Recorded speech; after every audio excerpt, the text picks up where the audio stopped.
കാട്ടാക്കടയിൽ സ്ത്രീകൾക്കായി open gymnasium ഉദ്ഘാടനം ചെയ്തു. കാട്ടാക്കട ഗ്രാമപഞ്ചായത്തിലെ മംഗലയ്ക്കൽ വാർഡിൽ ഉടയൻകുഴി കുളത്തോട്ടുമലയിൽ സ്ത്രീകൾക്കായി ഒരു പുതിയ ഓപ്പൺ ജിംനേഷ്യം പ്രവർത്തനം ആരംഭിച്ചു. സ്ത്രീ ശാക്തീകരണത്തിന്റെ ഭാഗമായാണ് ഈ സംരംഭം. കാട്ടാക്കട ഗ്രാമപഞ്ചായത്ത് പ്രസിഡന്റ് അനിൽകുമാർ അധ്യക്ഷത വഹിച്ച ചടങ്ങിൽ IB സതീഷ് MLA ജിംനേഷ്യം ഉദ്ഘാടനം ചെയ്തു. Vellanad block panchayat president Indulekha, Kattakada vice president Manjusha, advocate Radhika teacher എന്നിവരും ചടങ്ങിൽ സംസാരിച്ചു.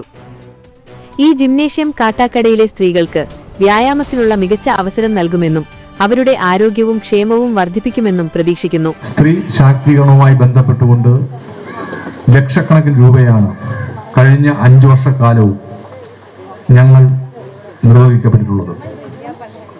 ഏറെ പ്രാധാന്യമറിയിക്കുന്ന ഒരു പക്ഷേ സംസ്ഥാനത്തിൽ തന്നെ ഒരു പദ്ധതി സ്ത്രീകൾക്ക് വേണ്ടി ശിങ്കാരിമേളം എന്ന പദ്ധതി സ്ത്രീ ശാക്തീകരണവുമായി ബന്ധപ്പെട്ടുകൊണ്ട് 25 ആളുകൾക്ക് ഒരു സ്വയം തൊഴിൽ എന്ന നിലയിൽ ശിങ്കാരിമേളത്തിന്റെ ഗ്രൂപ്പിന് നേതൃത്വം കൊടുക്കാൻ നമ്മുടെ ഗ്രാമപഞ്ചായത്തിന് കഴിഞ്ഞിട്ടുണ്ട്. കാട്ടാക്കട ഗ്രാമപഞ്ചായത്ത് വീണ്ടും മാതൃകയാവുകയാണ്.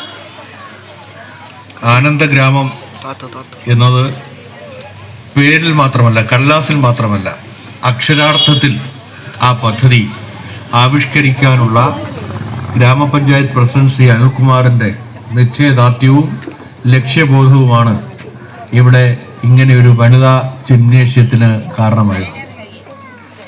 ഈ ഗ്രാമപഞ്ചായത്ത് അംഗങ്ങളാകെ ഈ പദ്ധതിക്ക് ഒപ്പം നിന്നു. ഇത് കാട്ടാക്കട മണ്ഡലത്തിലെ മറ്റു പഞ്ചായത്തുകൾക്കും, കാട്ടാക്കട മണ്ഡലത്തിലെ മാത്രമല്ല എല്ലാ ഗ്രാമപഞ്ചായത്തുകൾക്കും ഇത് മാതൃകയാണ്. കാട്ടാക്കട മണ്ഡലത്തിൽ നമുക്കറിയാം, ഒപ്പം എന്നൊരാശയം, ഒരു പദ്ധതി നമ്മൾ രൂപകൽപ്പന ചെയ്തതാണ്.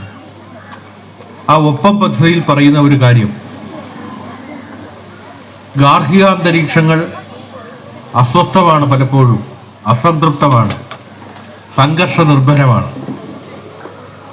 പലതരം രോഗാവസ്ഥകളും വിശ്രമമില്ലാത്ത അധ്വാനവും പ്രത്യേകിച്ച് സ്ത്രീകളെ രോഗാവസ്ഥയിൽ എത്തിക്കുന്നുണ്ട്.